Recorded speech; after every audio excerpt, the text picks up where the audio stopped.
आप सभी बच्चों का स्वागत है। आत्मनिर्भर बनना आप सभी बच्चों का अरमान है।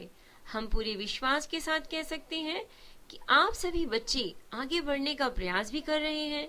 तो बच्चों, आपके प्रयास में हम आपके साथ हैं। हमारा उद्देश्य शिक्षा के माध्यम से आपके जीवन को उजाले से भर देना है। जो बच्चे एंट्रेंस एग्जाम की तैयारी कर रहे हैं, उनके लिए जनरल नॉलेज से जुड़े कुछ फैक्ट्स, जिसके अंतर्गत इतिहास खंड 2। सिकंदर का जन्म 356 ईसा पूर्व में हुआ था। सिकंदर के पिता का नाम फिलिप था। फिलिप 359 ईसा पूर्व में मकदूनिया का शासक बना। इसकी हत्या 329 ईसा पूर्व में कर दी गई थी। सिकंदर अरस्तु का शिष्य था। सिकंदर ने भारत विजय का अभियान 326 ईसा पूर्व में प्रारंभ किया। सिकंदर का सेनापति सेल्यूकस निकेटर था। सिकंदर को पंजाब के शासक पोरस के साथ युद्ध करना पड़ा, जिसे हाइडे स्पीच के युद्ध के नाम से जाना जाता है। सिकंदर की सेना ने व्यास नदी को पार करने से इनकार कर दिया था। सिकंदर स्थल मार्ग द्वारा 325 ईसा पूर्व में भारत से लौटा। सिकंदर की मृत्यु 323 ईसा पूर्व में बेबीलोन में 33 वर्ष की अवस्था में हो गई थी। सिकंदर का जल सेनापति था निरियाकस। मौर्य साम्राज्य। मौर्य वंश का संस्थापक चंद्रगुप्त मौर्य था। चंद्रगुप्त मौर्य का जन्म 345 ईसा पूर्व में हुआ था। घनानंद को हराने में चाणक्य ने चंद्रगुप्त मौर्य की मदद की थी, जो बाद में चंद्रगुप्त का प्रधानमंत्री बना। चाणक्य यानी कौटिल्य यानी विष्णुगुप्त द्वारा लिखित पुस्तक है अर्थशास्त्र, जिसका संबंध राजनीति शास्त्र से है। चंद्रगुप्त मगध की राजगद्दी पर 322 ईसा पूर्व में बैठा। चंद्रगुप्त जैन धर्म का अनुयायी था। चंद्रगुप्त ने अपना अंतिम समय कर्नाटक के श्रवणबेलगोला नामक स्थान पर बिताया। चंद्रगुप्त ने 305 ईसा पूर्व में सेल्यूकस निकेटर को हराया। सेल्यूकस निकेटर ने अपनी पुत्री कार्नेलिया की शादी चंद्रगुप्त मौर्य के साथ कर दी और युद्ध की संधि शर्तों के अनुसार 4 प्रांत काबुल, कंधार, हेरात एवं मकरान चंद्रगुप्त को दे दिए। चंद्रगुप्त मौर्य ने जैनी गुरु भद्रबाहु से जैन धर्म की दीक्षा ली थी। मैक्सनीज सेल्यूकस निकेटर का राजदूत था, जो चंद्रगुप्त के दरबार में रहता था। मैक्सनीज द्वारा लिखी गई पुस्तक इंडिका है। चंद्रगुप्त मौर्य और सेल्यूकस के बीच हुए युद्ध का वर्णन एम्पियानस ने किया है। प्लूटार्क के अनुसार चंद्रगुप्त ने सेल्यूकस को 500 हाथी उपहार में दिए थे। चंद्रगुप्त मौर्य की मृत्यु 298 ईसा पूर्व में श्रवणबेलगोला में उपवास द्वारा हुई थी। बिंदुसार। चंद्रगुप्त मौर्य का उत्तराधिकारी बिंदुसार हुआ, जो 298 ईसा पूर्व में मगध की राजगद्दी पर बैठा। अमित्र घात के नाम से बिंदुसार जाना जाता है। अमित्र घात का अर्थ होता है शत्रु विनाशक। बिंदुसार आजीवक संप्रदाय का अनुयायी था। वायु पुराण में बिंदुसार को भद्रसार या वारीसार कहा गया है। स्ट्रेबो के अनुसार सीरियल नरेश एंटीयोकस ने बिंदुसार के दरबार में हाईमेकस नामक राजदूत भेजा। इसे ही मैक्सनीज का उत्तराधिकारी माना जाता है। जैन ग्रंथों में बिंदुसार को सिंहसेन कहा गया है। बिंदुसार के शासन काल में तक्षशिला में हुए 2 विद्रोह का वर्णन है। इस विद्रोह को दबाने के लिए बिंदुसार ने पहले सुसीम को और बाद में अशोक को भेजा। एथिनियस के अनुसार बिंदुसार ने सीरिया के शासक एंटीयोकस फर्स्ट से मदिरा, सूखे अंजीर एवं एक दार्शनिक भेजने की प्रार्थना की थी। बौद्ध विद्वान तारानाथ ने बिंदुसार को 16 राज्यों का विजेता बताया था। अब अशोक के बारे में। बिंदुसार का उत्तराधिकारी अशोक महान हुआ, जो 269 ईसा पूर्व में मगध की राजगद्दी पर बैठा। राजगद्दी पर बैठने के समय अशोक अवंती का राज्यपाल था। मास्की एवं गुर्जरा अभिलेख में अशोक का नाम अशोक मिलता है। पुराणों में अशोक को अशोकवर्धन कहा गया है। अशोक ने अपने अभिषेक के 8वें वर्ष लगभग 261 ईसा पूर्व में कलिंग पर आक्रमण किया और कलिंग की राजधानी तोसली पर अधिकार कर लिया। प्लिनी का कथन है कि मिस्र का राजा फिलाडेल्फस टॉलमी द्वितीय ने पाटलिपुत्र में डियानिसियस नाम का एक राजदूत भेजा था। उपगुप्त नामक बौद्ध भिक्षु ने अशोक को बौद्ध धर्म की दीक्षा दी थी। अशोक ने आजीविकों को रहने हेतु बराबर की पहाड़ियों में 4 गुफाओं का निर्माण करवाया, जिनका नाम कर्ज, चौपार, सुदामा तथा विश्व झोपड़ी था। अशोक की माता का नाम शुभदाग्री था। अशोक ने बौद्ध धर्म के प्रचार के लिए अपने पुत्र महेंद्र एवं पुत्री संघमित्रा को श्रीलंका भेजा। भारत में शिलालेख का प्रचलन सर्वप्रथम अशोक ने शुरुआत की थी। अशोक के शिलालेखों में ब्राह्मी, खरोष्टी, ग्रीक एवं अरमाइक लिपि का प्रयोग हुआ है। ग्रीक एवं अरमाइक लिपि का अभिलेख अफगानिस्तान से, खरोष्टी लिपि का अभिलेख उत्तर पश्चिम पाकिस्तान से और शेष भारत में ब्राह्मी लिपि के अभिलेख मिले हैं। अशोक के अभिलेखों को 3 भागों में बांटा जा सकता है: शिलालेख, स्तंभलेख तथा गृहालेख। अशोक के शिलालेख की खोज 1750 ईस्वी में पॉट्रेदी फैनथेलर ने की थी। इनकी संख्या 14 है। अशोक के अभिलेख पढ़ने में सबसे पहली सफलता 1837 में जेम्स प्रिसेप को हुई थी।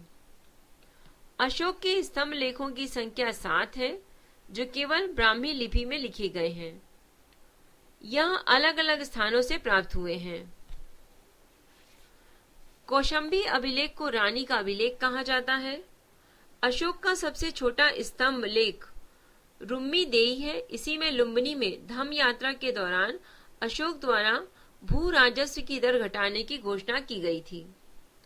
अशोक का 7वां अभिलेख सबसे लंबा है। प्रथम पृथक शिलालेख में यह घोषणा है कि सभी मनुष्य मेरे बच्चे हैं। अशोक का शारे कुना यानी कंधार अभिलेख ग्रीक एवं अरमाइक भाषाओं में प्राप्त हुआ है। साम्राज्य में मुख्यमंत्री एवं पुरोहित की नियुक्ति के पूर्व इनके चरित्र को काफी जांचा परखा जाता था, जिसे उपधा परीक्षण कहा जाता था। सम्राट की सहायता के लिए एक मंत्री परिषद होती थी, जिसमें सदस्यों की संख्या 12, 16 या 20 हुआ करती थी। अर्थशास्त्र में शीर्षद अधिकारी के रूप में तीर्थ का उल्लेख मिलता है, जिसे महामात्र भी कहा जाता है। इसके अलावा इनकी संख्या 18 थी। अर्थशास्त्र में चर जासूस को कहा गया है। अशोक के समय मौर्य साम्राज्य में प्रांतों की संख्या 5 थी। प्रांतों को चक्र कहा जाता था। प्रांतों के प्रशासक कुमार या आर्यपुत्र या राष्ट्रिक कहलाते थे। प्रांतों का विभाजन विषय में किया गया था, जो विषयपति के अधीन होते थे। प्रशासन की सबसे छोटी इकाई गांव थी, जिसका मुखिया ग्रामीण कहलाता था। प्रशासकों में सबसे छोटा गोप था, जो 10 गांवों का शासन संभालता था। मैक्सनीज के अनुसार नगर का प्रशासन 30 सदस्यों का एक मंडल करता था, जो 6 समितियों में विभाजित था। प्रत्येक समिति में 5 सदस्य होते थे। बिक्री कर के रूप में मूल्य का 10वां भाग वसूला जाता था। इसे बचाने वालों को मृत्युदंड दिया जाता था। मैक्सनीज के अनुसार एग्रोनोमाई मार्ग निर्माण अधिकारी था। जस्टिन के अनुसार चंद्रगुप्त मौर्य की सेना में लगभग 50,000 अश्वारोही सैनिक, 9,000 हाथी एवं 8,000 रथ थे। प्लूटार्क यानी जस्टिन के अनुसार चंद्रगुप्त ने नंदों की पैदल चलने से 3 गुनी अधिक संख्या में अर्थात 60,000 आदमियों को लेकर संपूर्ण उत्तर भारत को रौंद डाला था। युद्ध क्षेत्र में सेना का नेतृत्व करने वाला अधिकारी नायक कहलाता था। सैन्य विभाग का सबसे बड़ा अधिकारी सेनापति होता था। मैक्सनीज के अनुसार मौर्य सेना का रखरखाव 5 सदस्यीय 6 समितियां करती थीं। मौर्य प्रशासन में गुप्तचर विभाग महामात्य सर्प नामक अमात्य के अधीन था। अर्थशास्त्र में गुप्तचर को गूढ़ पुरुष कहा गया है तथा एक ही स्थान पर रहकर कार्य करने वाले गुप्तचर को संस्था कहा जाता था। एक स्थान से दूसरे स्थान पर भ्रमण करके कार्य करने वाले गुप्तचर को संचार कहा जाता था। अशोक के समय जनपदीय न्यायालय के न्यायाधीश को राजुक कहा जाता था। सरकारी भूमि को सीता भूमि कहा जाता था। बिना वर्षा के अच्छी खेती होने वाली भूमि को अदेव मातृक कहा जाता था। मैक्सनीज ने भारतीय समाज को 7 वर्गों में विभाजित किया है: दार्शनिक, किसान, अहीर, कारीगर, सैनिक, निरीक्षक एवं सभासद। स्वतंत्र वेश्यावृत्ति को अपनाने वाली महिला रूपा जीवा कहलाती थी। नंद वंश के विनाश करने में चंद्रगुप्त मौर्य ने कश्मीर के राजा प्रवर्तक से सहायता प्राप्त की थी। मौर्य शासन 137 वर्षों तक रहा। मौर्य वंश का अंतिम शासक बृहदर्थ था। इसकी हत्या इसके सेनापति पुष्यमित्र शुंग ने 185 ईसा पूर्व में कर दी और मगध पर शुंग वंश की नींव डाली। ब्राह्मण साम्राज्य। पुष्यमित्र शुंग, जिसने मगध पर शुंग वंश की नींव डाली, वह ब्राह्मण जाति का था। शुंग शासकों ने अपनी राजधानी विदिशा में स्थापित की। इंडो यूनानी शासक मिनियांडर को पुष्यमित्र शुंग ने पराजित किया। पुष्यमित्र शुंग ने 2 बार अश्वमेध यज्ञ किया। इनके लिए पतंजलि ने अश्वमेध यज्ञ कराए। भरहुत स्तूप का निर्माण पुष्यमित्र शुंग ने करवाया। शुंग वंश का अंतिम शासक देवभूति था। इसकी हत्या 73 ईसा पूर्व में वासुदेव ने करी और मगध की गद्दी पर कणव वंश की स्थापना की। कणव वंश का अंतिम राजा सुशर्मा था। शिमुक ने 60 ईसा पूर्व में सुशर्मा की हत्या कर दी और सातवाहन वंश की स्थापना की।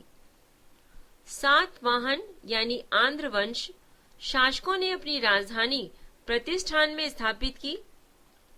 प्रतिष्ठान आंध्र प्रदेश के औरंगाबाद जिले में स्थित है।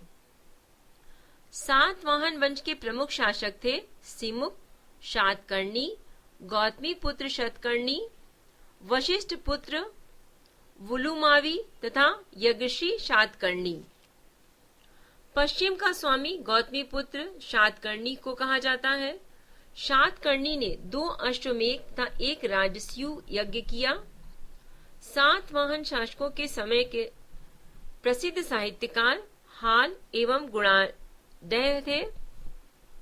हाल ने गाथा सप्तशतक तथा गुणादय ने बृहत कथा नामक 2 पुस्तकों की रचना की।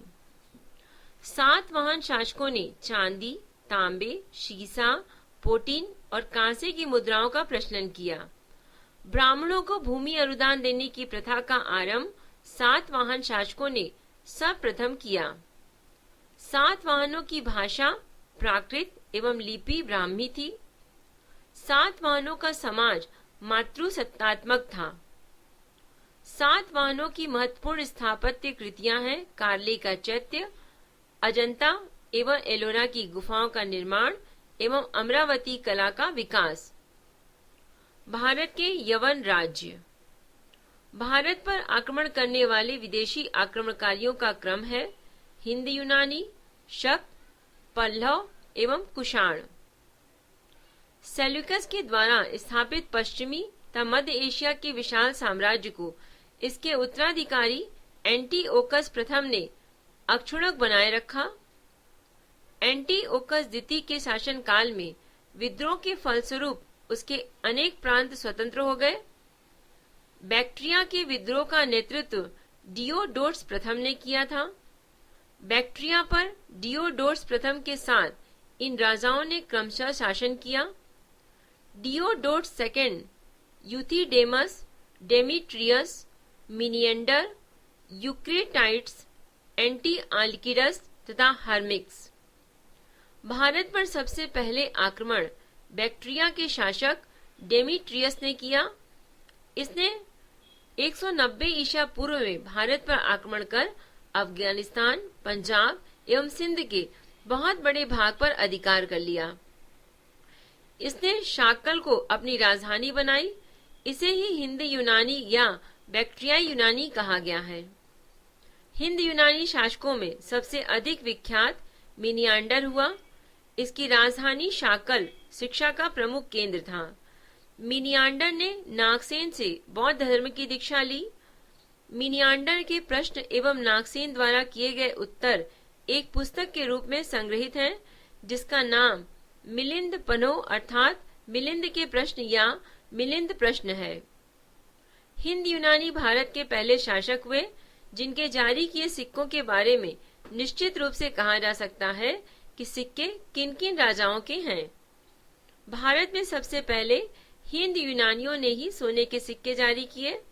हिंद यूनानी शासकों ने भारत के पश्चिमोत्तर सीमा प्रांत में यूनान की प्राचीन कला चलाई, जिसे हेलेनिस्टिक आर्ट कहते हैं। भारत में गंधार कला इसका उत्तम उदाहरण है। शक, यूनानियों के बाद शकाए। शासकों की 5 शाखाएं थीं और हर शाखा की राजधानी भारत और अफगानिस्तान में अलग अलग भागों में थी। पहली शाखा ने अफगानिस्तान, दूसरी शाखा ने पंजाब, तीसरी शाखा ने मथुरा, चौथी शाखा ने पश्चिम भारत एवं 5वीं शाखा ने ऊपरी दक्कन पर प्रभुत्व स्थापित किया। शक मूलतः मध्य एशिया के निवासी थे। चारागाह की खोज में शक भारत आए थे। 58 ईसा पूर्व में उज्जैन के एक स्थानीय राजा ने शकों को पराजित करके भार खदेड़ दिया और विक्रमादित्य की उपाधि धारण कर ली। शकों पर विजय के उपलक्ष्य में 57 ईसा पूर्व में एक नया संवत विक्रम संवत के नाम से प्रारंभ हुआ। उसी समय से विक्रमादित्य एक लोकप्रिय उपाधि बन गई, जिसकी संख्या भारतीय इतिहास में 14 तक पहुंच गई। गुप्त सम्राट चंद्रगुप्त द्वितीय सबसे अधिक विख्यात विक्रमादित्य थे। शकों की अन्य शाखाओं की तुलना में दक्षिण भारत में प्रभुत्व स्थायित्व करने वाली शाखा ने सबसे लंबे अरसे तक शासन किया, लगभग 4 शताब्दी तक। गुजरात में चल रहे समुद्री व्यापार में यह शाखा काफी लाभान्वित हुई और भारी संख्या में चांदी के सिक्के जारी किए। शकों का सबसे प्रतापी शासक रुद्रदामन प्रथम था, जिसका शासन गुजरात के बड़े भाग पर था। रुद्रदामन एक ने काठियावाड़ की अर्धशुष्क सुदर्शन झील, जो मौर्यों द्वारा निर्मित थी, का जीर्णोद्धार कराया। रुद्रदामन संस्कृत का बड़ा प्रेमी था। उसने ही सबसे पहले विशुद्ध संस्कृत भाषा में लंबा अभिलेख जारी किया। इसके पहले के सभी अभिलेख प्राकृत भाषा में रचित थे। भारत में शक राजा अपने को क्षत्रप कहा करते थे। कुषाण, पहलव के बाद कुषाण आए, जो यूची का एवं तोखरी भी कहलाते थे। यूची नामक एक कबीला 5 कुलों में बढ़ गया था। उन्हीं में से एक कुल के थे कुषाण। कुषाण वंश का संस्थापक था कुजुल कटफिसेस। कुषाण वंश का सबसे प्रतापी राजा था कनिष्क। कनिष्क की राजधानी थी पुरुषपुर या पेशावर। कुषाणों की द्वितीय राजधानी थी मथुरा। बौद्ध धर्म की चौथी बौद्ध संगीति कनिष्क के शासन काल में कुंडलवन, जो कि कश्मीर में है, प्रसिद्ध बौद्ध विद्वान वसुमित्र की अध्यक्षता में हुई। कनिष्क बौद्ध धर्म के महायान संप्रदाय का अनुयायी था। आरंभिक कुषाण शासकों ने भारी व्यवस्था में स्वर्ण मुद्राएं जारी की, जिनकी शुद्धता गुप्त काल की स्वर्ण मुद्राओं से उत्कृष्ट है। कनिष्क का राजकवि अश्वघोष था। कनिष्क का राजवैद्य आयुर्वेद का विख्यात विद्वान चरक था, जिसने चरक संहिता की रचना की। बुद्धचरित, सौंदर्य नादन और सूत्रालंकार अश्वघोष की प्रसिद्ध रचनाएं हैं। महाविभाष सूत्र के रचनाकार वसुमित्र हैं। इसे ही बौद्ध धर्म का विश्वकोश कहा जाता है। अश्वमेध, वसुमित्र, पार्श्व, चरक, नागार्जुन, महाचेत और संरक्ष कनिष्क के दरबार की ही विभूति थे। भारत का आइंस्टाइन नागार्जुन को कहा जाता है। इनकी पुस्तक माध्यमिक सूत्र में नागार्जुन ने सापेक्षता का सिद्धांत प्रस्तुत किया था। कनिष्क की मृत्यु 102 ईसा पूर्व में हुई थी। गांधार शैली एवं मथुरा शैली का विकास कनिष्क के शासन काल में हुआ था। कुषाण वंश का अंतिम शासक वासुदेव था। गुप्त साम्राज्य का उदय 3री शताब्दी के अंत में प्रयाग के निकट कौशंबी में हुआ था। गुप्त वंश का संस्थापक श्री गुप्त 240 से 280 ईसा पूर्व तक राजा रहा। श्री गुप्त का उत्तराधिकारी घटोत्कच हुआ। गुप्त वंश का प्रथम महान सम्राट चंद्रगुप्त प्रथम था। यह 320 ईस्वी में गद्दी पर बैठा। इसने लिच्छवी राजकुमार देवी से विवाह किया और इसने महाराजाधिराज की उपाधि धारण की। गुप्त संवत 319 से 320 ईसा की गुप्त शुरुआत चंद्रगुप्त प्रथम ने की। चंद्रगुप्त प्रथम का उत्तराधिकारी समुद्रगुप्त हुआ, जो 335 ईस्वी में राजगद्दी पर बैठा। समुद्रगुप्त आर्यव्रत के 9 शासकों और दक्षिणाव्रत के 12 शासकों को पराजित किया। इन्हीं विजयों के कारण इसे भारत का नेपोलियन कहा जाता है। समुद्रगुप्त का दरबारी कवि हरिशेन था, जिसने इलाहाबाद प्रशस्ति लेख की रचना की। समुद्रगुप्त विष्णु का उपासक था। समुद्रगुप्त ने अश्वमेघकर्ता की उपाधि धारण की। समुद्रगुप्त संगीत प्रेमी था। ऐसा अनुमान उसके सिक्कों पर उसे वीणा वादन करते हुए दिखाया जाने से लगता है। समुद्रगुप्त ने विक्रमक की उपाधि धारण की थी। इसे कविराज भी कहा जाता था। समुद्रगुप्त का उत्तराधिकारी चंद्रगुप्त द्वितीय हुआ, जो 380 ईस्वी में राजगद्दी पर बैठा। चंद्रगुप्त द्वितीय के शासन काल में चीनी बौद्ध यात्री फाहियान भारत आया था। शकों पर विजय के उपलक्ष्य में चंद्रगुप्त द्वितीय ने चांदी के सिक्के चलाए थे। चंद्रगुप्त द्वितीय का उत्तराधिकारी कुमारगुप्त प्रथम या गोविंद गुप्त हुआ। नालंदा विश्वविद्यालय की स्थापना कुमारगुप्त ने की थी। कुमारगुप्त प्रथम का उत्तराधिकारी स्कंदगुप्त हुआ। स्कंदगुप्त ने गिरनार पर्वत पर स्थित सुदर्शन झील का पुनरुद्धार किया। स्कंदगुप्त ने पर्णदत्त को सौराष्ट्र का गवर्नर नियुक्त किया। स्कंदगुप्त के शासन काल में ही हुणों का आक्रमण शुरू हो गया। अंतिम गुप्त शासक भानुगुप्त था।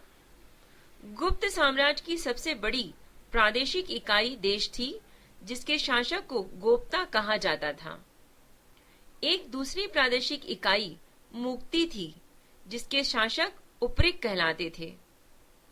भुक्ति के नीचे विषय नामक प्रशासनिक इकाई होती थी, जिसके प्रमुख विषयपति कहलाते थे। पुलिस विभाग का मुख्य अधिकारी दंडपाशिक कहलाता था। पुलिस विभाग के साधारण कर्मचारियों को जाट एवं भाट कहा जाता था। प्रशासन की सबसे छोटी इकाई ग्राम थी। ग्राम का प्रशासन ग्राम सभा द्वारा संचालित होता था। ग्राम सभा का मुखिया ग्रामिक कहलाता था एवं अन्य सदस्य महत्तर कहलाते थे। ग्राम समूहों की छोटी इकाई को पेट कहा जाता था। गुप्त शासक कुमारगुप्त के दामोदरपुर तामपत्र में भूमि बिक्री संबंधी अधिकारियों के क्रियाकलापों का उल्लेख है। भू राजस्व कुल उत्पादन का 1/4 भाग से 1/6 भाग हुआ करता था। सिंचाई के लिए रहट या घंटी यंत्र का प्रयोग होता था। श्रेणी के प्रधान को ज्येष्ठक कहा जाता था। गुप्त काल में उज्जैन सर्वाधिक महत्वपूर्ण व्यापारिक केंद्र था। गुप्त राजाओं ने सर्वाधिक स्वर्ण मुद्राएं जारी की। इनकी स्वर्ण मुद्राओं को अभिलेखों दिनार कहा गया है। कायस्थों का सर्वप्रथम वर्णन याज्ञवल्क्य की स्मृति में मिलता है। जाति के रूप में कायस्थों का सर्वप्रथम वर्णन ओशनम स्मृति में मिलता है। विंध्यक जंगल में शबर जाति के लोग रहते थे, जो अपने देवताओं को मनुष्य का मांस चढ़ाते थे। पहली बार किसी सती होने का प्रमाण 510 ईसा के भानुगुप्त के एरण अभिलेख से मिलता है, जिसमें किसी भोजराज की मृत्यु पर उसकी पत्नी के सती होने का उल्लेख है। गुप्त काल में वेश्यावृत्ति करने वाली महिलाओं को गणिका कहा जाता था। वृद्ध वेश्याओं को कुट्टनी कहा जाता था। गुप्त सम्राट वैष्णव धर्म के अनुयायी थे। गुप्त काल में वैष्णव धर्म संबंधी सबसे महत्वपूर्ण अवशेष देवगढ़ झांसी का दशावतार मंदिर है। अजंता में निर्मित कुल 29 गुफाओं में वर्तमान में केवल 6 ही शेष हैं, जिनमें गुफा संख्या 16 एवं 17 की गुप्तकालीन है। इसमें गुफा संख्या 16 में उत्कीर्ण मरणासन राजकुमारी का चित्र प्रशंसनीय है। गुफा संख्या 17 के चित्र को चित्रशाला कहा गया है। इस चित्रशाला में बुद्ध के जन्म, जीवन, महाभिनिष्क्रमण एवं महापरिनिर्वाण की घटनाओं से संबंधित चित्र उद्धृत किए गए हैं। अजंता की गुफाएं बौद्ध धर्म की महायान शाखा से संबंधित हैं। गुप्त काल में निर्मित अन्य गुफा बाद की गुफा है, जो ग्वालियर के समीप बाध नामक स्थान पर विंध्य पर्वत को काटकर बनाई गई थी। चंद्रगुप्त द्वितीय के शासन काल में संस्कृत भाषा का सबसे प्रसिद्ध कवि कालिदास थे। चंद्रगुप्त द्वितीय के दरबार में रहने वाला आयुर्वेदाचार्य धन्वंतरी थे। गुप्त काल में विष्णु शर्मा नामक लिखित पंचतंत्र को संसार का सर्वाधिक प्रचलित ग्रंथ माना जाता है। बाइबिल के बाद इसका स्थान दूसरा है। इसे 5 भागों में बांटा गया है: मित्रभेद, मित्रलाभ, संधि विग्रह, लब्ध प्रणाश, 5वां अपरिराक्षकारित्व। आर्यभट्ट ने आर्यभट्टियम एवं सूर्य सिद्धांत नामक ग्रंथ लिखे। इसी ने सर्वप्रथम बताया कि पृथ्वी सूर्य के चारों ओर घूमती है। चंद्रगुप्त द्वितीय के दरबार में रहने वाले कुछ प्रमुख विद्वान थे: आर्यभट्ट, वराहमिहिर, धन्वंतरी, ब्रह्मगुप्त आदि। पुराणों की वर्तमान रूप में रचना गुप्त काल में ही हुई है। इसमें ऐतिहासिक परंपराओं का उल्लेख है। गुप्त काल में चांदी के सिक्कों को रुपयका कहा जाता था। याज्ञवल्क्य, नारद, कात्यायन एवं बृहस्पति स्मृतियों की रचना गुप्त काल में हुई है। मंदिर बनाने की कला का जन्म गुप्त काल में ही हुआ है। सांस्कृतिक उपलब्धियों के कारण गुप्त काल को भारतीय इतिहास का स्वर्ण युग कहा जाता है। पुष्यभूति वंश। गुप्त वंश के पतन के बाद हरियाणा के अंबाला जिले के थानेश्वर नामक स्थान पर नरवर्धन के द्वारा पुष्यभूति वंश की स्थापना हुई। पुष्यभूति वंश का सबसे शक्तिशाली शासक प्रभाकर वर्धन था। प्रभाकर वर्धन ने अपनी पुत्री राजश्री का विवाह मौखरी वंश के शासक ग्रहवर्मन से किया था। मालवा नरेश, देवगुप्त एवं गौड़ शासक शशांक ने मिलकर ग्रहवर्मन की हत्या कर दी थी। प्रभाकर वर्मन के बाद राज्यवर्धन गद्दी पर बैठा, जिसकी हत्या शशांक, जो कि गौड़ शासक था, ने कर दी।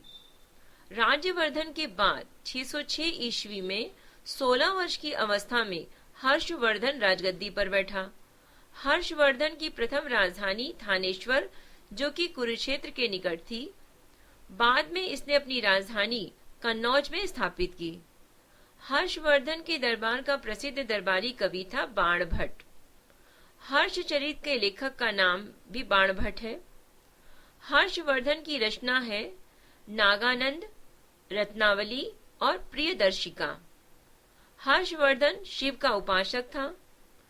चीनी यात्री वेनसांग हर्षवर्धन के शासनकाल में भारत आए थे।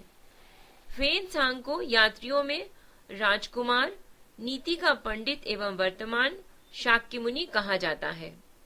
वेनसांग भारत में नालंदा विश्वविद्यालय में पढ़ने एवं बौद्ध ग्रंथ संग्रह करने के उद्देश्य से आया था। हर्ष शिलादित्य के नाम से भी जाना जाता था।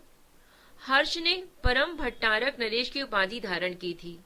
हर्ष प्रतिदिन 500 ब्राह्मणों एवं 1000 बौद्ध भिक्षुओं को भोजन कराता था।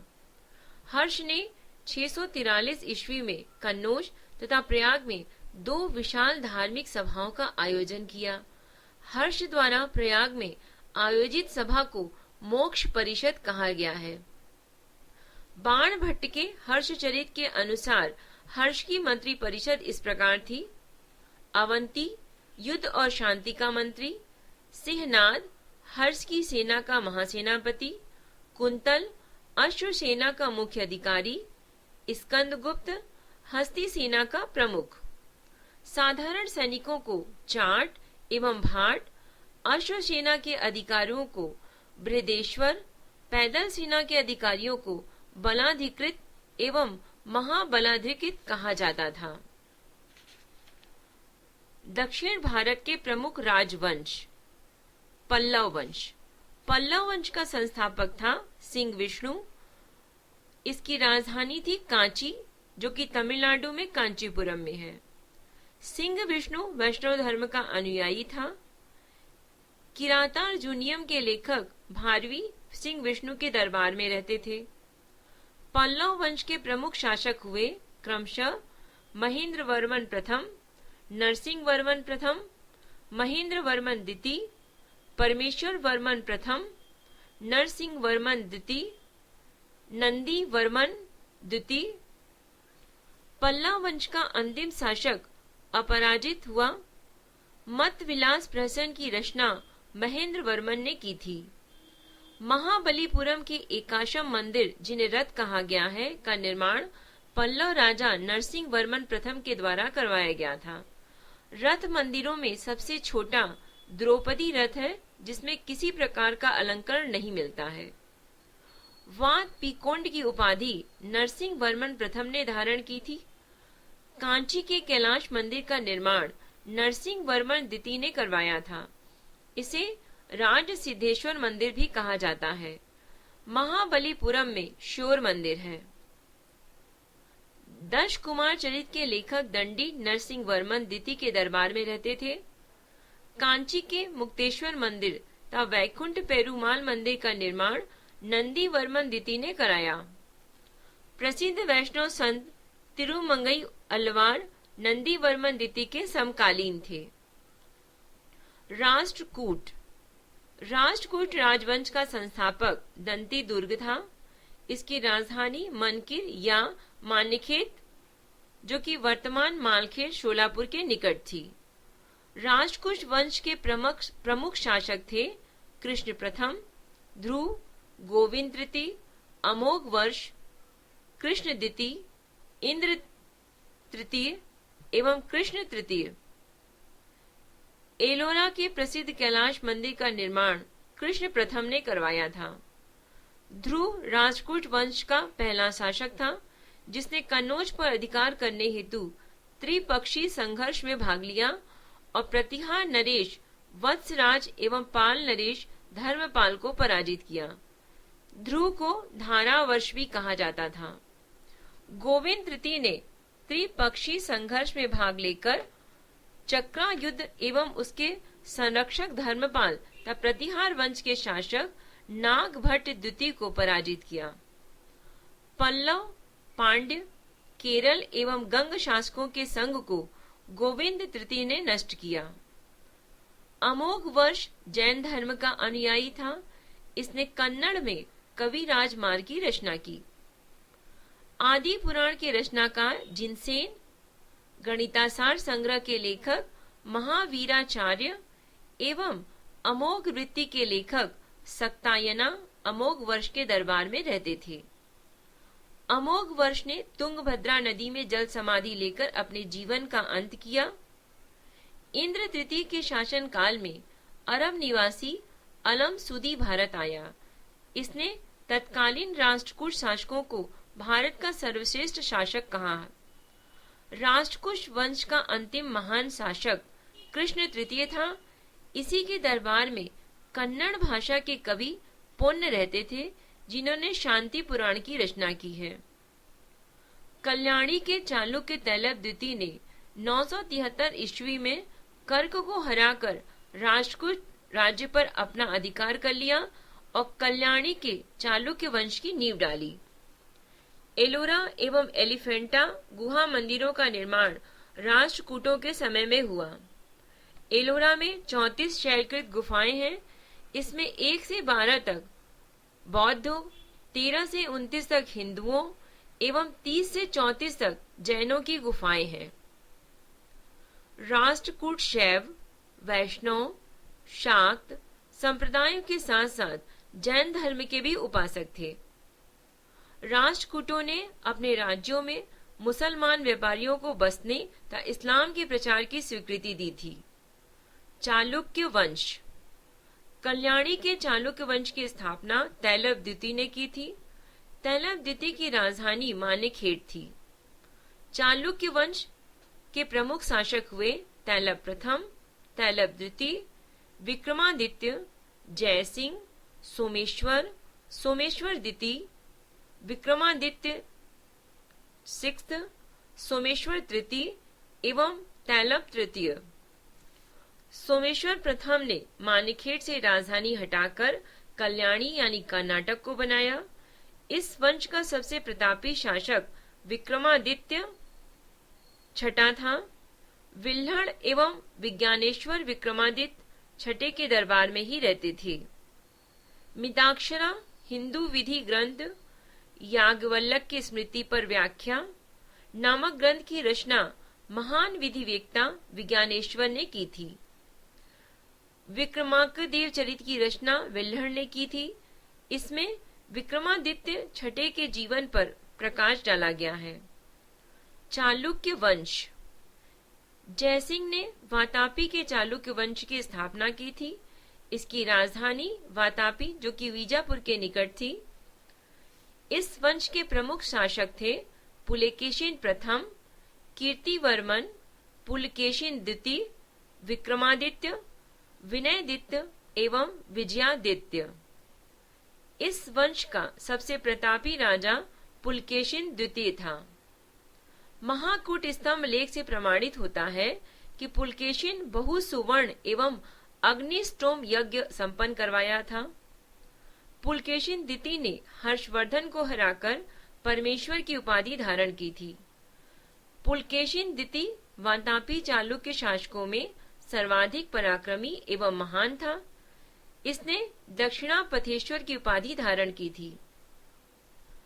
पल्लव वंशी शासक नरसिंह वर्मन प्रथम ने पुलकेशिन द्वितीय को परास्त किया और उसकी राजधानी बादामी पर अधिकार कर लिया।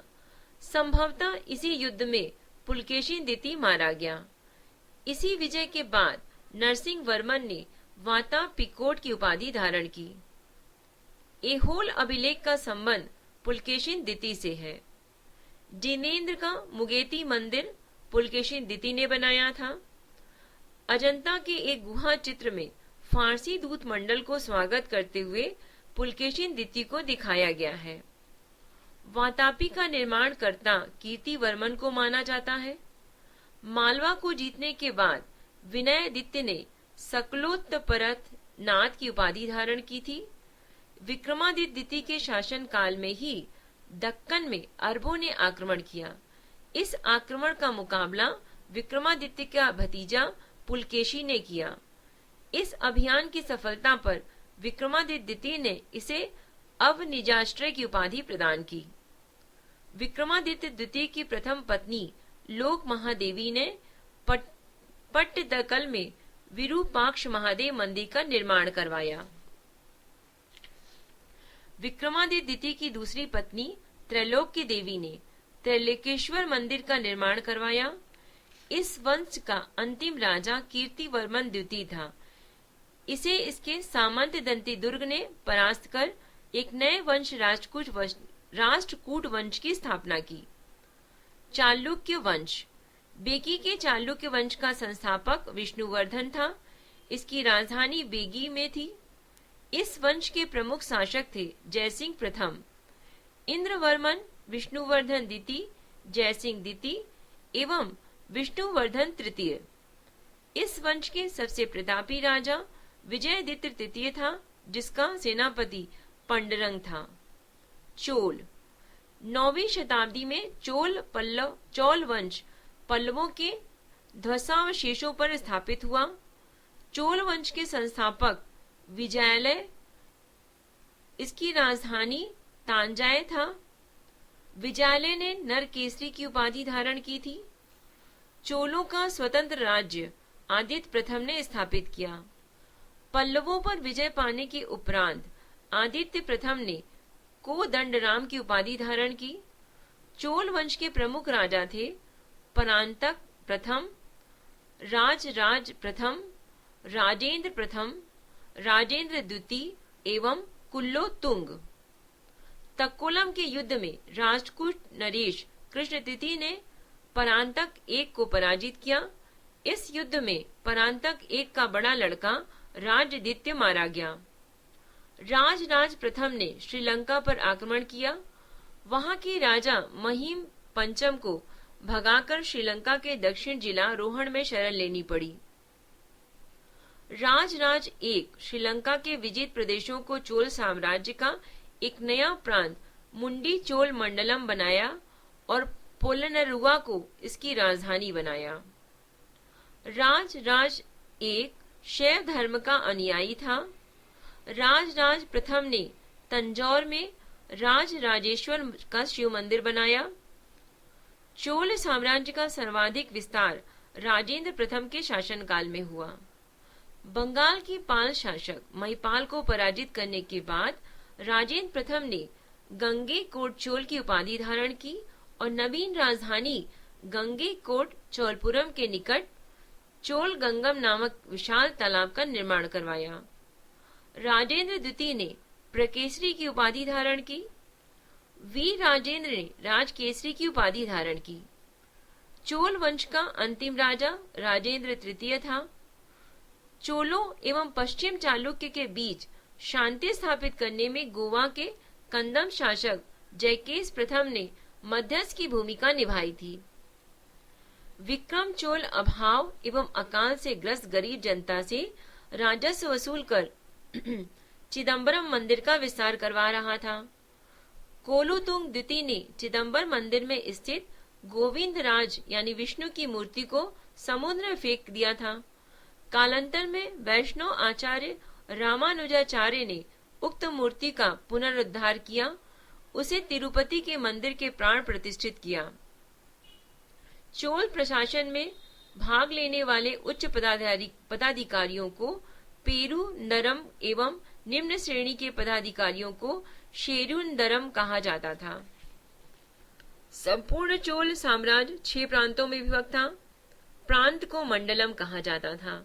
मंडलम कोट्टम में, कोट्टम नाडु में एवं नाडु कई कुर्रमों में विभक्त था। नाडु की स्थानीय सभा को नाटूर एवं नगर की स्थानीय सभा को नगर तार कहा जाता था। स्थानीय स्वशासन चोल प्रशासन की मुख्य विशेषता थी। उर सर्वसाधारण लोगों की समिति थी जिसका कार्य होता था सार्वजनिक कल्याण के लिए तालाबों और बगीचों के निर्माण हेतु गांव की भूमि का अधिग्रहण करना। सभा या महासभा यह मूलतः अग्रहारों और ब्राह्मण बस्तियों की सभा थी जिसके सदस्यों को पेरू मंकल कहा जाता था। यह सभा वरियम नाम की समितियों के द्वारा अपने कार्य को संचालित करती थी। सभा की बैठक गांव में मंदिर के निकट वृक्ष के नीचे या तालाब के किनारे होती थी। व्यापारियों की सभा को नगरम कहते थे। चोल काल में भूमि कर उपज का 1/3 भाग हुआ करता था। गांव में कार्य समिति की सदस्यता के लिए जो वेतनभोगी कर्मचारी रखे जाते थे उन्हें मध्यस्थ कहते थे। ब्राह्मणों को दी गई कर मुक्त भूमि को चतुर्वेदी मंगलम कहते थे। चोल सेना का सबसे संगठित अंग था पदाती सेना। चोल काल में काशू सोने के सिक्के थे। ब्राह्मणों को दान दी गई भूमि ब्रह्मदेव कहलाती थी। तमिल कवियों में जन्नदुगर प्रसिद्ध कवि था जो कुलोत्तुंग प्रथम का राजकवि था। उसकी रचना है कलिंग तु पर्णी। कंबन, ओट्टकुट्टम और पुलगेंदी को तमिल साहित्य का त्रिरत्न कहा जाता है। पंप, पोन एवं रन्न कन्नड़ साहित्य के त्रिरत्न माने जाते हैं। पर्सी ब्राउन ने तंजौर के बृहदेश्वर मंदिर के विमान को भारतीय वास्तुकला का निष्कर्ष माना जाता है। चोल कालीन नटराज प्रतिमा को चोल कला का सांस्कृतिक सार या निचोड़ कहा जाता है। चोल काल में आम वस्तुओं के आदान प्रदान का आधार धान था। चोल काल 10वीं शताब्दी का सबसे महत्वपूर्ण बंदरगाह कावेरी पट्टनम था। बहुत बड़ा गांव जो एक इकाई के रूप में शासित किया जाता था तनियर कहलाता था।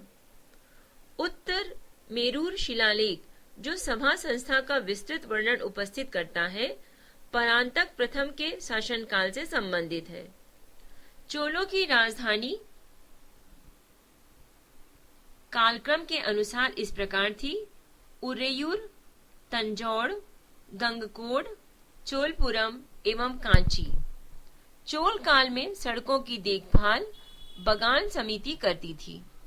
शैव संत ईशान शिव पंडित राजेंद्र प्रथम के गुरु थे। चोल काल में विशाल व्यापारिक समूह निम्न थे: वलंजियार, नाना देसी एवं मणिग्रामम। विष्णु के उपासक अलवार एवं शिव के उपासक को नैनार संत कहते थे। यादव वंश। देवगिरी के यादव वंश की स्थापना भिल्लम पंचम ने की थी। इसकी राजधानी देवगिरी थी। इस वंश का सबसे प्रतापी राजा सिंहड़ था। इस वंश का अंतिम स्वतंत्र शासक रामचंद्र था, जिसने अलाउद्दीन के सेनापति मलिक काफूर के सामने आत्मसमर्पण किया था। होयसल वंश। द्वार समुद्र के होयसल वंश की स्थापना विष्णुवर्धन ने की थी। होयसल वंश यादव वंश की एक शाखा थी। बेल्लूर में चेन्ना केशव मंदिर का निर्माण विष्णुवर्धन ने 1117 ईस्वी में किया था। होयसल वंश का अंतिम शासक वीर बल्लाल तृतीय था, जिसे मलिक काफूर ने हराया था। होयसल वंश की राजधानी द्वारा समुद्र आधुनिक हेलवेट कहा था। कंदम वंश। कंदम वंश की स्थापना मयूर शर्मन ने की थी। कंदम वंश की राजधानी वनवासी था। गंग वंश। गंग वंश के संस्थापक बृजहस्त पंचम थे। अभिलेखों के अनुसार गंग वंश के प्रथम शासक कोकर्णी वर्मा था। गंगों की प्रारंभिक राजधानी कुबलाल कोलर थी, जो बाद में तलकाड़ हो गई। दत्तक सूत्र पर टीका लिखने वाला गंग शासक माधव प्रथम था। काकतीय वंश। काकतीय वंश का संस्थापक बीटा प्रथम था, जिसने नलगोंडा यानी हैदराबाद में एक छोटे से राज्य का गठन किया, जिसकी राजधानी अमकोंड थी। इस वंश का सबसे शक्तिशाली शासक गणपति था। रुद्रमा देवी गणपति की बेटी थी, जिसने रुद्रदेव महाराज का नाम ग्रहण किया, जिसने 35 वर्ष तक शासन किया। गणपति ने अपनी राजधानी वारंगल में स्थापित कर ली थी। इस राजवंश का अंतिम शासक प्रताप रुद्र था। सीमावर्ती राजवंशों का अभ्युदय। पाल वंश। पाल वंश का संस्थापक गोपाल था। इस वंश की राजधानी मुंगेर थी। गोपाल बौद्ध धर्म का अनुयायी था। इसने उदंतपुरी विश्वविद्यालय की स्थापना की। पल्लव वंश के प्रमुख शासक थे धर्मपाल, देवपाल, नारायणपाल, महिपाल, नयपाल आदि। पल्लव का सबसे महान शासक था धर्मपाल, जिसने विक्रमशिला विश्वविद्यालय की स्थापना की थी। कन्नौज के लिए त्रिपक्षीय संघर्ष पल्लव वंश, गुर्जर प्रतिहार वंश एवं राष्ट्रकूट वंश के बीच हुआ। इसमें पाल वंश की ओर से सर्वप्रथम धर्मपाल शामिल हुआ था। 11वीं सदी के गुजराती कवि सोडठल ने धर्मपाल को उत्तरापद स्वामी की उपाधि से संबोधित किया है। ओदंतपुरी, जो कि बिहार में है, के प्रसिद्ध बौद्ध मठ का निर्माण देवपाल ने करवाया था। जावा के शैलेंद्रवंशी शासक बालपुत्र देव के अनुरोध पर देवपाल ने उसे नालंदा में एक बौद्ध विहार बनवाने के लिए 5 गांव दान में दिए थे। गौड़ी रीति नामक साहित्यिक विद्या का विकास पाल शासकों के समय में हुआ। पाल शासक बौद्ध धर्म के अनुयायी थे। सेन वंश। सेन वंश की स्थापना सामंत सेन ने राड़ में की थी। इसकी राजधानी नदिया लखनौती थी। सेन वंश के प्रमुख शासक विजय सेन, बल्लाल सेन एवं लक्ष्मण सेन थे।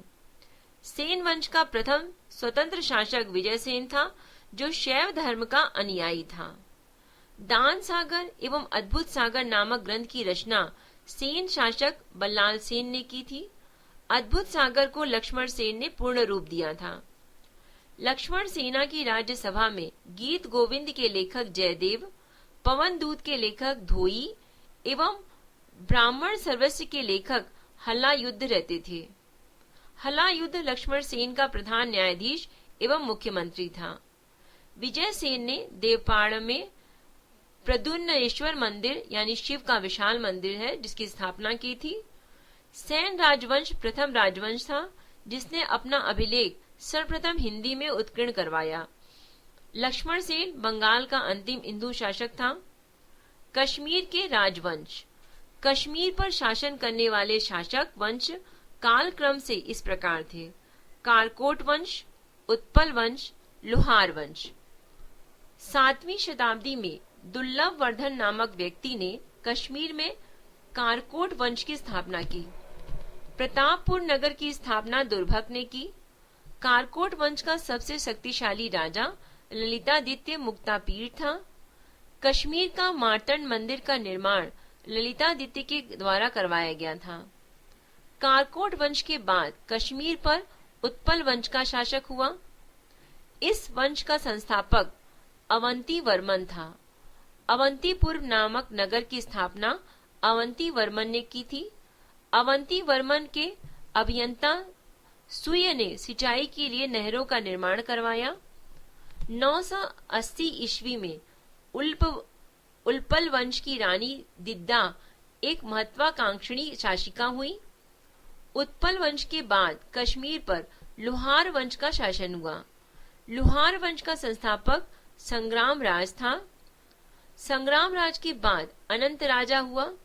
उसकी पत्नी सूर्यमती ने प्रशासन को सुधारने में उसकी सहायता की।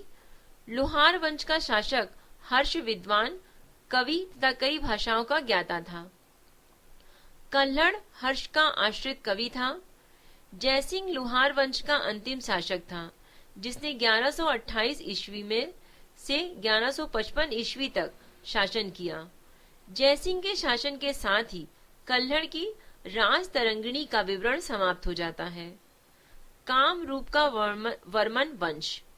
4वीं शताब्दी के मध्य कामरूप में वर्मन वंश का उदय हुआ।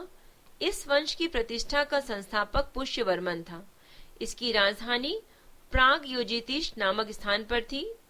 कालांतर में कामरूप पाल साम्राज्य का एक अंग बन गया। राजपूत राजवंशों की उत्पत्ति। गुर्जर प्रतिहार वंश। इस वंश का संस्थापक नागभट्ट प्रथम था। नागभट्ट प्रथम मालवा का शासक था। नागभट्ट द्वितीय को राष्ट्रकूट सम्राट गोविंद तृतीय ने हराया था। प्रतिहार वंश का सर्वाधिक शक्तिशाली एवं प्रतापी राजा मिहिर भोज था। मिहिर भोज ने अपनी राजधानी कन्नौज में बनाई थी। वह विष्णु भक्त था। उसने विष्णु के सम्मान में आदि वराह की उपाधि ग्रहण की थी। राजशेखर प्रतिहार शासक महेंद्रपाल के दरबार में रहते थे। इस वंश का अंतिम राजा यशपाल था। दिल्ली नगर की स्थापना तोमर नरेश अनंगपाल ने 11वीं सदी के मध्य में की थी। गढ़वाल यानी राठौर राजवंश। गढ़वाल वंश का संस्थापक चंद्रदेव था। इसकी राजधानी वाराणसी यानी काशी थी। इस वंश का सर्वाधिक शक्तिशाली राजा गोविंद चंद्र था। गोविंद चंद्र का मंत्री लक्ष्मीधर शास्त्रों का प्रकांड पंडित था जिसने कृत्य कल्प तरु नामक ग्रंथ लिखा था। पृथ्वीराज तृतीय ने स्वयंवर से जयचंद की पुत्री संयोजिता का अपहरण कर लिया था। इस वंश का अंतिम शासक जयचंद था जिसे गौरी ने 1194 के चंदावर युद्ध में मार डाला। चाहमान या चौहान वंश। चौहान वंश का संस्थापक वासुदेव था। इस वंश की प्रारंभिक राजधानी अहिछत्र थी। बाद में अजयराज द्वितीय ने अजमेर नगर की स्थापना की और उसे राजधानी बनाया। इस वंश का सबसे शक्तिशाली शासक अर्णोराज के पुत्र विग्रहराज चतुर्थ विसलदेव थे। हरिकेल नामक संस्कृत नाटक के रचयिता विग्रहराज चतुर्थ था। सोमदेव विग्रहराज चतुर्थ के राजकवि थे। इन्होंने ललित विग्रहराज नामक नाटक लिखा है। 2.5 दिन का झोपड़ा नामक मस्जिद शुरू में विग्रहराज चतुर्थ द्वारा निर्मित एक विद्यालय था। पृथ्वीराज तृतीय इस वंश का अंतिम शासक था। चंद्रवरदायी पृथ्वीराज तृतीय का राजकवि था, जिसकी रचना पृथ्वीराज रासो है। रणथंभौर के जैन मंदिर का शिखर पृथ्वीराज तृतीय ने बनवाया था। तराइन का प्रथम युद्ध 1191 में हुआ था, जिसमें पृथ्वीराज तृतीय की विजय एवं गौरी की हार हुई थी। तराइन के द्वितीय युद्ध 1192 में हुआ, जिसमें गौरी की विजय एवं पृथ्वीराज तृतीय की हार हुई थी। परमार वंश। परमार वंश का संस्थापक उपेंद्र राज था। इसकी राजधानी धारा नगरी थी और राजधानी उज्जैन थी। परमार वंश का सर्वाधिक शक्तिशाली शासक राजा भोज था। राजा भोज ने भोपाल के दक्षिण में भोजपुर नामक झील का निर्माण करवाया। नैषधीय चरित के रचनाकार श्री हर्ष थे। राजा भोज ने चिकित्सा, गणित एवं व्याकरण पर अनेक ग्रंथ लिखे हैं। भोजकृत युक्ति कल्पतरु में वास्तुशास्त्र के साथ साथ विविध वैज्ञानिक यंत्रों व उनके उपयोग का उल्लेख है। नव सांग चरित के रचयिता पदम गुप्त, दश रूपक के रचयिता धनंजय, धनिक, हलायुद्ध एवं अमित गति जैसे विद्वान वाक्यपति मुंज के दरबार में रहते थे। कविराज की उपाधि से विभूषित शासक था राजा भोज। भोज ने अपनी राजधानी में सरस्वती मंदिर का निर्माण करवाया था। इस मंदिर के परिसर में संस्कृत विद्यालय भी खोला गया था। राजा भोज के शासन काल में धारा नगरी विद्या एवं विद्वानों का प्रमुख केंद्र थी। भोज ने चित्तौड़ में त्रिभुवन नारायण मंदिर का निर्माण करवाया। भोजपुर नगर की स्थापना राजा भोज ने की थी। परमार वंश के बाद तोमर वंश का, उसके बाद चामान वंश का और अंततः 1297 में अलाउद्दीन खिलजी के सेनापति नसरत खां और उल्गू खां ने मालवा पर अधिकार कर लिया। चंदेल वंश। प्रतिहार साम्राज्य के पतन के बाद बुंदेलखंड की भूमि पर चंदेल वंश का स्वतंत्र राजनीतिक इतिहास प्रारंभ हुआ। बुंदेलखंड का प्राचीन नाम जीजाक भुक्ति है। चंदेल वंश का संस्थापक नन्नुक था। इसकी राजधानी खुजराहो थी। प्रारंभ में इसकी राजधानी कलिंजर यानी महोबा थी। राजा धंग ने अपनी राजधानी कलिंजर से खुजराहो में स्थानांतरित कर ली थी। चंदेल वंश का प्रथम स्वतंत्र एवं सबसे प्रतापी राजा यशोवर्मन था। यशोवर्मन ने कन्नौज पर आक्रमण कर प्रतिहार राजा देवपाल को हराया तथा उससे एक विष्णु की प्रतिमा प्राप्त की, जिसे उसने खुजराहो के विष्णु मंदिर में स्थापित किया। धंग ने जिंगनाथ, विश्वनाथ एवं वैद्यनाथ मंदिर का निर्माण करवाया। धंग ने गंगा जमुना के पवित्र संगम में शिव की आराधना करते हुए अपने शरीर का त्याग कर दिया। चंदेल शासक विद्याधर ने कन्नौज के प्रतिहार शासक राज्यपाल की हत्या कर दी, क्योंकि उसने महमूद के आक्रमण का सामना किए बिना ही आत्मसमर्पण कर दिया था। विद्याधर की अकेला ऐसा भारतीय नरेश था जिसने महमूद गजनी की महत्वाकांक्षाओं का सफलतापूर्वक प्रतिरोध किया। चंदेल शासक कीर्तिवर्मन की राज्यसभा में रहने वाले कृष्ण मिश्र ने प्रबोध चंद्रोदय की रचना की थी। कीर्तिवर्मन ने महोबा के समीप कीर्ति सागर नामक जलाशय का निर्माण किया। आल्हा उदल नामक 2 सेना नायक परमदेव देव के दरबार में रहते थे, जिन्होंने पृथ्वीराज चौहान के साथ युद्ध करते हुए अपनी जान गंवाई थी। चंदेल वंश का अंतिम शासक परमदेव थे, जो कि 1202 ईस्वी में कुतुबुद्दीन ऐबक की अधीनता स्वीकार कर ली थी। इस पर उसके मंत्री अजय देव ने उसकी हत्या कर दी। सोलंकी वंश अथवा गुजरात के चालुक्य शासक। सोलंकी वंश का संस्थापक मूलराज प्रथम था। इसकी राजधानी अन्हिलवाड़ थी। मूलराज प्रथम शैव धर्म का अनुयायी था। भीम प्रथम के शासन काल में महमूद गजनी ने सोमनाथ मंदिर का पर आक्रमण किया था। भीम प्रथम के सामंत विमल ने आबू पर्वत पर दिलवाड़ा का प्रसिद्ध जैन मंदिर बनवाया है। सोलंकी वंश का प्रथम शक्तिशाली शासक जयसिंह सिद्धराज था। प्रसिद्ध जैन विद्वान हेमचंद्र जयसिंह सिद्धराज के दरबार में था।